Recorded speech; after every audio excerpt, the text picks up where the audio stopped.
အားလုံးပဲမင်္ဂလာပါလမ်းခွေတူဝိမီ YouTube channel လေးကနေကြိုဆိုလိုက်ပါတယ်ဒီနေ့ဗီဒီယိုမှာတော့ smart contract ဆိုတာဘာလဲကိုတကယ်လက်တွေ့ဥပမာနဲ့လွယ်နဲ့နားလည်လည်အောင်ရှင်းပြပေးသွားပါမယ်အရင်ဆုံး smart contract ဆိုတာက blockchain ပေါ်မှာ run နေတဲ့ automatic agreement တစ်ခုပဲဖြစ်ပါတယ်ရိုးရိုးလေးပြောရရင်ဖြစ်ရ A ကမှန်တယ်ဆိုရင်ဖြစ်ရ B ကိုလုပ်ပေးလိုက်ဆိုတဲ့သဘောမျိုးပါမှန်လားမမှန်လားအတည်ပြုဖို့ကြားမှာဘာမှမလိုပါဘူးsmart contract တွေရဲ့အဓိကသဘောကတပ်ပါတီတွေကြားခံလို့မပါဘဲနဲ့အလုပ်ကိုပြီးမောက်စေရပါဥပမာပြောရမယ်ဆိုရင် vending machine ဆိုတဲ့အေးဝယ်လို့ရတယ်ဆက်တွေလိုပါပဲကြားသိငွေပေးလိုက်ရင်ဆက်ကအလိုလျောက်အေးဘူးထုတ်ပေးတယ်ဒီသဘောတရားနဲ့အတူတူပါပဲဒါဆိုရင် smart contract တွေကိုဘယ်သူတည်ထွင်ခဲ့တာလဲ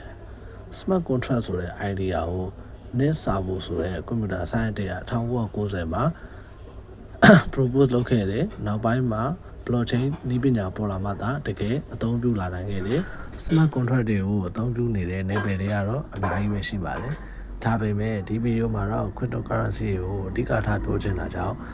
ကျန်တာတွေကိုမပြောတော့ပါဘူး crypto တွေကိုဝင်ရောက်ပြုလုပ်တဲ့အခါတွေမှာသုံးတယ် exchange တွေမှာ P2P နည်းနဲ့ဝင်ပြေးတဲ့အခါမှာသုံးတယ် P2P ဆိုတာကတော့ကြားခံလို့မလိုပဲနဲ့ဝယ်သူနဲ့ရောင်းသူဒါရိုက်ဝယ်အောင်လုပ်ကြတာပါဥပမာလူတယောက်စီကနေဒေါ်လာ100ဝယ်ချင်တယ်ဆိုရင်ဒေါ်လာ100နဲ့ညီမျှတဲ့မြန်မာငွေကိုပေးရပါတယ်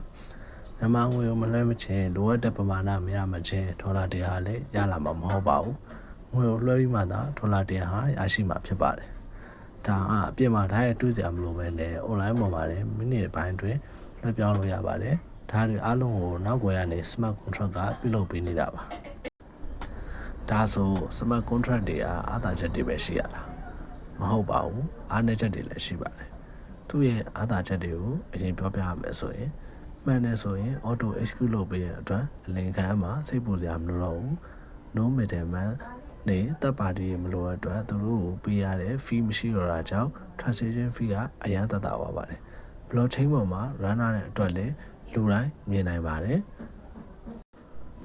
ဒါပေမဲ့အားနည်းချက်တွေအနေနဲ့ကတော့ smart contract ဟာကုန်းနဲ့ရေးထားတဲ့အတွက်ကြောင့်ကုန်းသာမှားသားခဲ့မယ်ဆိုရင်ကိုယ့်ရဲ့ပတ်စံတွေဆုံးရှုံးသွားနိုင်ပါတယ် hacking risk တွေရှိပါတယ် legal issue ဆိုတဲ့တချို့နိုင်ငံမှာတရားမဝင်တဲ့ပြဿနာတွေရှိနိုင်ပါတယ် decentralization ဖြစ်တာကြောင့် centralization ဘက်မှာရှိတဲ့ real world data တွေနဲ့တော့ connect လုပ်ဖို့နည်းပညာတွေထပ်ပြီးတော့လိုအပ်ပါတယ်နောက်ဆုံးအချင်းချင်းအနေနဲ့ smart contract ဆိုတာကအရိုးရှင်းဆုံးပြောရရင်တပ်ပါတီမလိုပဲနဲ့အချင်းချင်းယုံကြည်လို့ရတဲ့ digital agreement system တစ်ခုပါ freelance jobs တွေ rent တွေ game လုံးအကုန်လုံးမှာအသုံးပြုနိုင်ပြီးအနာဂတ်မှာလည်းပိုပြီးအသုံးများလာမှာဖြစ်ပါတယ် cryptocurrency တွေမှာတော့အသုံးကအရင်ကျေပြန့်ပါတယ်ဒီဗီဒီယိုလေးကတင့်တာအသုံးဝင်နေဆိုရင် like and subscribe ပြုလုပ်ထားပါနောက်ဗီဒီယိုတွေမှာတော့ cryptocurrency နဲ့ပတ်သက်တဲ့ဗဟုသုတတွေကိုဆက်လက်မျှဝေပေးသွားပါမယ်ဗီဒီယိုလေးကိုအဆုံးထိကြည့်ပေးတဲ့အတွက်ကျေးဇူးတင်ပါတယ်